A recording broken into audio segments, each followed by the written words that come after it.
آج ہم پاکستان کی ایک معیشت کی ایسی تصویر دیکھنے جا رہے ہیں جس میں بے وقت امید بھی ہے اور تھوڑی تشویش بھی۔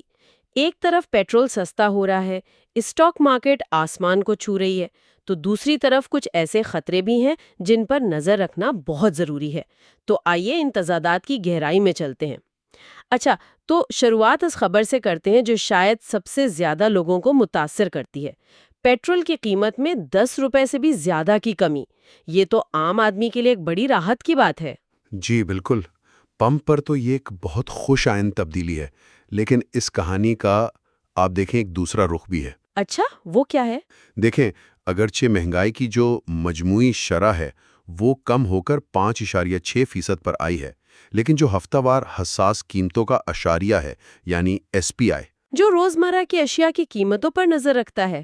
جی بالکل، وہ پچھلے سال کے مقابلے میں اب بھی آپ دیکھیں 2.41% زیادہ ہے۔ او، اگر ہم اسی تصویر کو بڑے پیمانے پر دیکھیں تو کیا قومی سطح پر بھی ایسی ہی کوئی ملی جلی کہانی نظر آتی ہے؟ کیونکہ خبریں تو یہ ہیں کہ معاشی ترقی 3.71% تک پہنچ گئی ہے اور KSE 100 انڈیکس نے تو کمال ہی کر دیا۔ آپ نے بالکل صحیح نقطہ اٹھایا، قومی سطح پر بھی یہی تضاد ہے۔ ایک طرف یہ زبردست معاشی اشارے ہیں، لیکن دوسری طرف مالی سال کے پہلے 6 ماہ میں تجارتی خسارہ وہ $19 ارب سے تجاوز کر گیا ہے۔ $19 ارب؟ جی، آسان الفاظ میں ہم دنیا سے جتنا سامان خرید رہے ہیں اس سے کہیں کم مالیت کا سامان بیچ پا رہے ہیں، اور یہ چیز ہمارے زر مبادلہ کے ذخائر پر مسلسل دباؤ ڈال رہی ہے۔ تو ایک طرف سٹاک مارکیٹ میں جشن کا سماں ہے اور دوسری طرف تجارتی خسارہ بڑھ رہا ہے۔ کیا یہ ایک طرح کا معاشی بخار ہے جہاں ظاہری طور پر سب ٹھیک لگتا ہے لیکن اندرونی صحت خراب ہو رہی ہو؟ یہ ایک بہترین تشبیہ ہے، بالکل۔ سٹاک مارکیٹ اکثر مستقبل کی امید پر چلتی ہے، جبکہ تجارتی خسارہ معیشت کی زمینی حقیقت کو ظاہر کرتا ہے۔ سرمایہ کاروں کا اعتماد بلند ہے، جو اچھی بات ہے، لیکن درآمدات اور برآمدات کا یہ جو عدم توازن ہے، یہ ایک بنیادی کمزوری ہے۔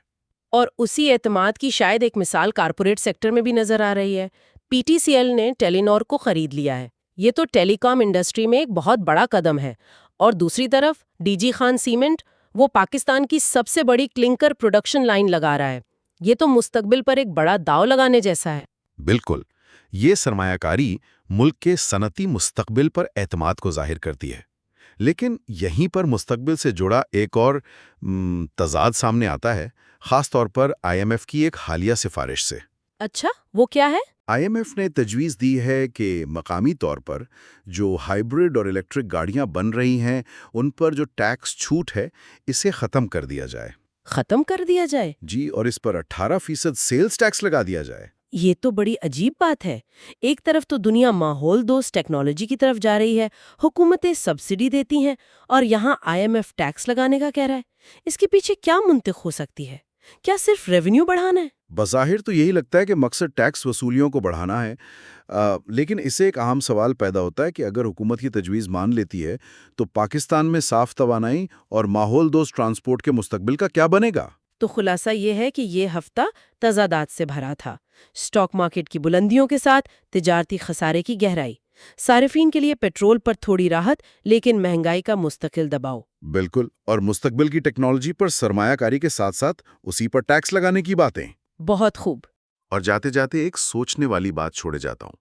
ایک طرف ملک میں ڈیجیٹل ادائیگیوں کا نظام تیزی سے پھیل رہا ہے، 55 ٹریلین روپے سے زیادہ کی ٹرانزیکشنز ہوئی ہیں۔ یہ معیشت کے جدید ہونے کی نشانی ہے۔ دوسری طرف حکومت مارکیٹ سے 4.5 ٹریلین روپے کا روایتی قرض اٹھانے جا رہی ہے۔ تو سوال یہ ہے کہ جب ہمارے پیسے خرچ کرنے کے طریقے اتنے جدید ہو رہے ہیں تو کیا حکومتی قرضوں اور تجارتی خسارے جیسے پرانے چیلنجز سے نمٹنے کے ہمارے طریقے بھی کبھی جدید ہوں گے؟